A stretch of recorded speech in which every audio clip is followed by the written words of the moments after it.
ओम शांति। आज प्यारे बाबा के अव्यक्त महावाक्य हैं। 17/7/1969 की बाबा की वाणी है। बाबा ने आज अव्यक्ति स्थिति बनाने की बहुत ही सुंदर युक्तियाँ बताई हैं और वो युक्तियाँ हैं बाबा की आज की बच्चों को आत्म अभिमानी बनना पड़ेगा। अगर हम अव्यक्त स्थिति बनाना चाहते हैं तो मनसा वाचा कर्मणा हमें अब आत्म अभिमानी स्थिति का अनुभव करना है। और धीरे धीरे बाबा ने कहा यह स्थिति सभी की होनी तो है ही।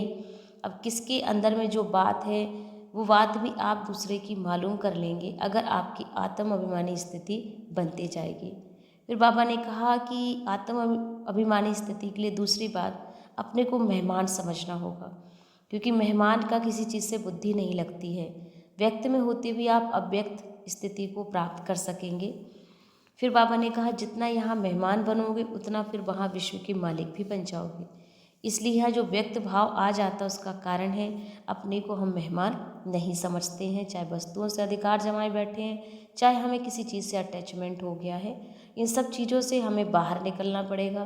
तभी हम मेहमान बन करके आत्म अभिमानी स्थिति का अनुभव करेंगे और अव्यक्ति स्थिति को प्राप्त कर सकेंगे।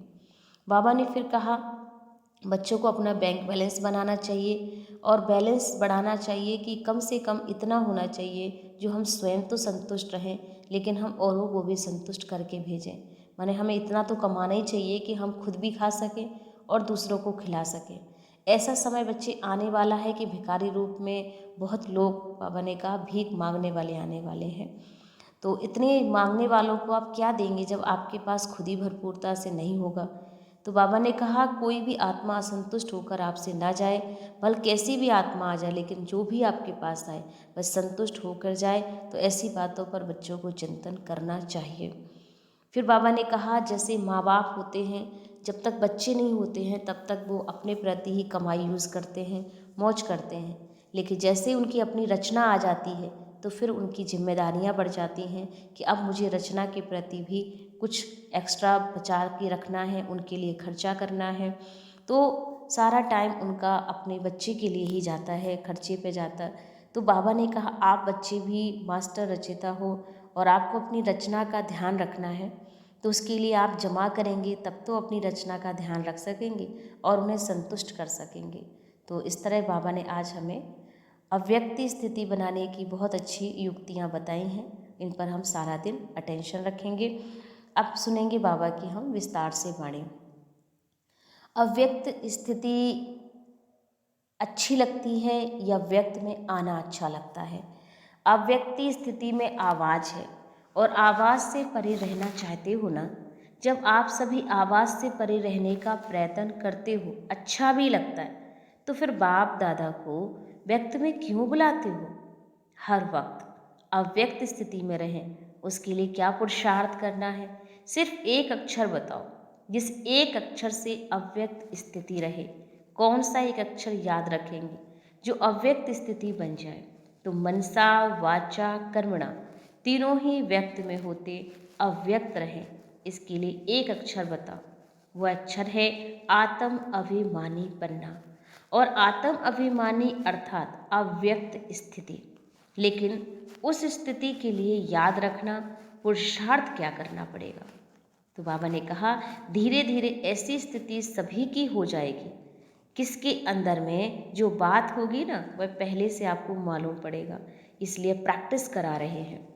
जितना जितना अव्यक्त स्थिति में स्थित होंगे, कोई मुख से बोले ना बोले, लेकिन उनके अंदर का भाव आप पहले से ही जान लेंगे। ऐसा समय आएगा, इसलिए यह प्रैक्टिस कराते हैं। तो पहली बात पूछ रहे हैं कि एक अक्षर कौन सा याद रखना है। अपने को मेहमान समझना। अगर मेहमान समझेंगे तो फिर तो अंतिम संपूर्ण स्थिति का वर्ण है वह मेहमान बनने से ही हो जाएगा। अपने को मेहमान समझेंगे तो फिर व्यक्त में होते भी अव्यक्त रहेंगे। मेहमान का किसके साथ भी लगाव नहीं होता। हम इस शरीर में भी मेहमान हैं और इस पुरानी दुनिया में भी मेहमान हैं। जब शरीर में मेहमान है तो शरीर से भी क्या लगन रखें। सिर्फ थोड़े समय के लिए ये शरीर काम में लाना है। तो यहाँ मेहमान बनेंगे तो वहाँ क्या बन जाएंगे। जितना यहाँ मेहमान बनेंगे उतना बाबा ने कहा वहाँ विश्व के मालिक भी बनेंगे। इस दुनिया के मालिक नहीं, इस दुनिया में हम मेहमान हैं, नई दुनिया के हम मालिक हैं। ये जो व्यक्त भाव में आ जाते हो ना, उसका कारण यही है। तो व्यक्त भाव में आने का कारण है कि अपने को मेहमान नहीं समझते हैं, वस्तुओं पर भी अपना अधिकार समझते हैं, इसलिए उनसे अटैचमेंट हो जाती है बच्चों की। तो अपने को अगर मेहमान समझो तो फिर सभी बातें खत्म हो जाएंगी। बाबा ने कहा अपना बैंक बैलेंस भी बच्चे नोट कर लो कि कितना हमने जमा किया है। उतना खाते में या कुछ जमा भी होता है कि टोटल सिर्फ हमने खा पी लिया जो भी कमाया, पर टोटल हिसाब निकालना है कितना जमा किया है। और कोई समय रहा हुआ है, कितना समय है, समय भी नहीं, संतुष्ट भी नहीं, तो फिर क्या होगा। अभी सभी को यह खास ध्यान रखना चाहिए, अपना बैलेंस बढ़ाना चाहिए। कम से कम इतना तो होना चाहिए जो खुद संतुष्ट रहे। अपनी कमाई से खुद भी संतुष्ट नहीं रहेंगे तो औरों को क्या कर देंगे। एक एक को कितना जमा करना है, क्या सिर्फ अपने लिए ही जमा करना या औरों के लिए भी जमा करना। औरों को दान करने के लिए जमा नहीं करना पड़ता। ऐसा समय भी बच्चे आएगा जो सभी भिखारी के रूप में लोग आपसे भीख मांगेंगे, तो उन्हों को नहीं दोगे क्या। इतना जमा करना पड़ेगा, अपने लिए तो करना ही है, लेकिन साथ साथ ऐसा दृश्य सभी के सामने होना चाहिए जो आप अपने को भरपूर समझते हो। तो कभी भी भिखारी के रूप में सभी से भीख मांगेंगे क्या, वह तो आप देने वाले होंगे ना। तो भीख कैसे दे सकोगे, जब जमा होगा ना तभी तो दाता के बच्चे सभी देने वाले ठहरे। आप सभी की एक सेकंड की दृष्टि से अमूल्य बोल के भी प्यासे रहेंगे लोग। ऐसा अंतिम दृश्य अपने सामने रख पुरुषार्थ करो। ऐसा ना हो कि दर पर आई हुई कोई भी भूखी आत्मा खाली हाथ चली जाए। साकार में क्या करके दिखाया, कोई भी आत्मा असंतुष्ट होकर ना जाए, भल कैसी भी आत्मा हो लेकिन संतुष्ट होकर जाए। तो ऐसी बातें सोचनी चाहिए, सिर्फ अपने लिए नहीं लेकिन औरों के लिए। तो अभी आप रचयिता बच्चों को देख रहे हैं, आप एक एक रचयिता के मीठे मीठे पीछे बैठे रचना भी है। माँ बाप को जब तक बच्चे नहीं होते ना, माँ बाप की कमाई अपने प्रति होती है, और जब रचना होती है तो फिर रचना का भी पूरा ध्यान रखना पड़ता है। तो अपने लिए जो कमाई थी ना, वह तो बहुत समय खाया पिया मनाया, लेकिन अब अपनी रचना का भी ध्यान रखना होगा। आपने अपनी रचना देखी, कितनी रचना है, छोटी है या बड़ी है। बाप दादा हर एक रिजल्ट देखते हैं, एक एक सितारे की कितनी रचना है। जितनी यहाँ रचना होगी उतना वहाँ राज करेंगे। यहाँ भिखारी कितने बन गए, यहाँ कितनी रचना रची है।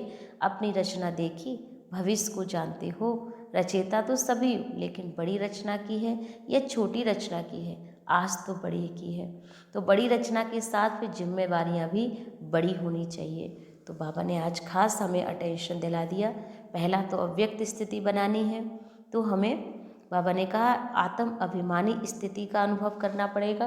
दूसरा बाबा ने कहा कि अगर हमें आत्म अभिमानी स्थिति बनानी है तो उसके लिए हमें मेहमान समझना होगा। जितना हम मेहमान समझ कर रहेंगे उतना ही भरपूर रहेंगे, किसी चीज़ से अटैचमेंट नहीं होगा हमारा। फिर बाबा ने कहा कि बच्चों को बैंक बैलेंस में चेक करना चाहिए, अपना नोट करें कि मेरा कितना जमा किया है, क्या मैंने समय, खजाना, संतुष्टता, ये सब चीज़ें जमा की हैं। अगर खुद ही मैं भरपूर नहीं रहूँगा तो आने वाली आत्माओं को कैसे भरपूर करूँगा। तो इन बातों पर बाबा ने आज ध्यान दिलाया। तो सभी सारा दिन इसी पुरुषार्थ पर रहेंगे कि मुझे मेहमान समझना है और